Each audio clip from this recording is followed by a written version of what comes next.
What is up you guys? I hope you guys are doing absolutely great. I'm back with another beatbox tutorial video. This video is supposed to be an interesting one for the beatboxers because this almost looks like a clickbait, but trust me, this isn't.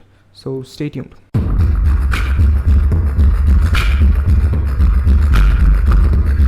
Every beatboxer wants to learn tkKs, but still somehow they cannot achieve that speed and power with their tkKs even though they have been practicing for a really long time. I think I might just have a solution for you guys. In this video, I'm gonna give you a 5 minutes beatboxing workout. Did I just say beatboxing workout? Yeah, so basically this 5 minutes routine is gonna help you with your timings, your muscle memory, and your precision and power. Okay, so let's start off with the timing. What is that one thing people do wrong whenever they're trying to practice tkKs in the first place? I'm talking about people who do not know how to do tkKs.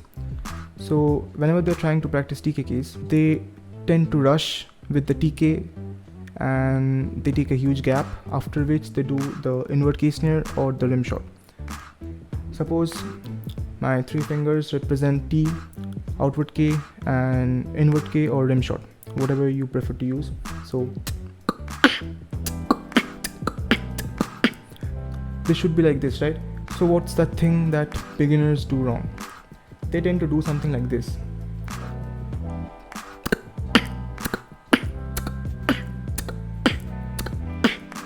Their gap between the T and the outward K is usually very small compared to the gap between the outward K and the rim shot or the K snare. Now, this primarily happens because of the fact that they try to rush with their tkKs, because they try to do the tkKs really fast. You know what happens?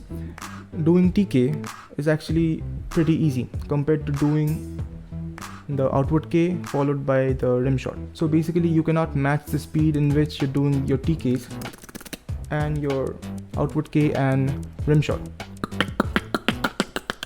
You simply cannot do this thing so fast. Like, even I can't do this thing so fast. So this is the primary thing that goes wrong with the beginners, that is trying to achieve a lot of speed on the very first day. So to correct this thing, I would literally ask you guys to imagine this again, tkK with equal gaps between T and K and rim shot. So practice this thing for 2 minutes.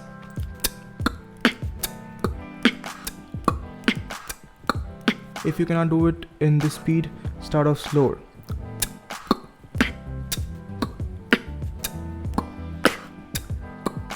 Understand this fact that you're trying to practice something. No one will judge you if you're doing it slowly.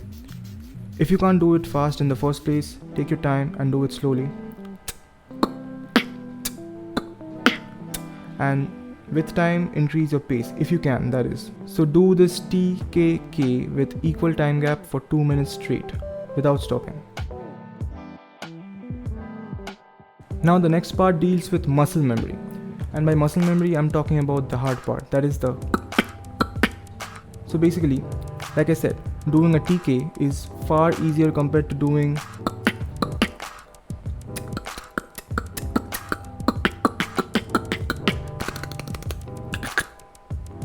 not possible. Yeah, it's true that you will definitely be training your muscle memory while practicing the first exercise for 2 minutes straight. But to learn tkKs faster, I think you should train the difficult part separately. So basically, in the second part, you're simply gonna do to train your muscle memory. That's the outward K and the rim shot or the K snare, whatever you prefer doing. Or whatever you would want to use in your tkKs, it's either or. So do this thing straight for 1 minute.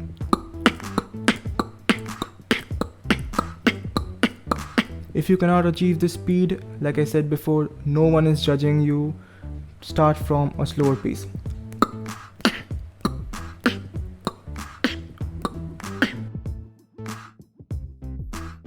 Okay, now we come down to the third part of this exercise. This will work on the mistake that is not only common amongst the beginners but also amongst the people who had been doing tkKs for a really long time. The simple mistake being, beatboxers tend to compromise on their sounds while doing tkKs.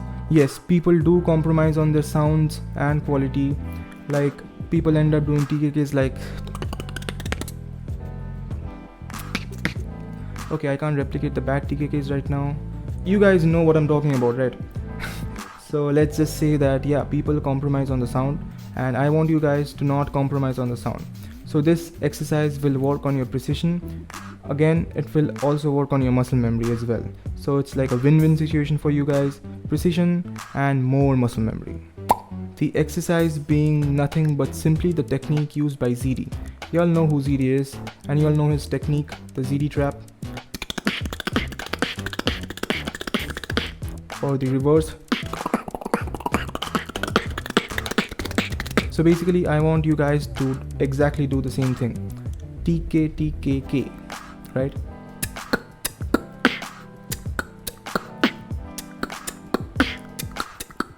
You can use the rim shot or the K snare, again, it's your wish.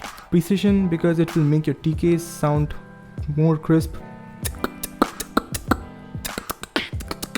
Muscle memory because you're doing an outward K and a rim shot.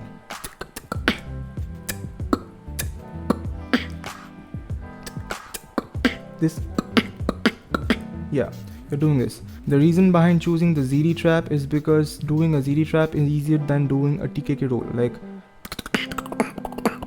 this is easier than doing. So trying to do the ZD trap is actually important for you guys because it will help you learn tkKs really fast, and number 2, it will make your tkKs sound more crisp. That is what we want, right? So yeah, do the ZD trap for 2 minutes straight.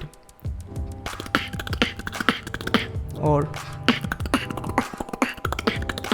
so you guys can start it off slowly.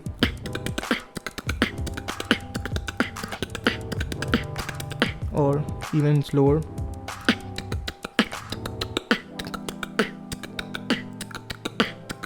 So basically it's a 5 minutes exercise, 2 minutes of tkK while maintaining the time gap, 1 minute of kk, and the last 2 minutes of ZD trap.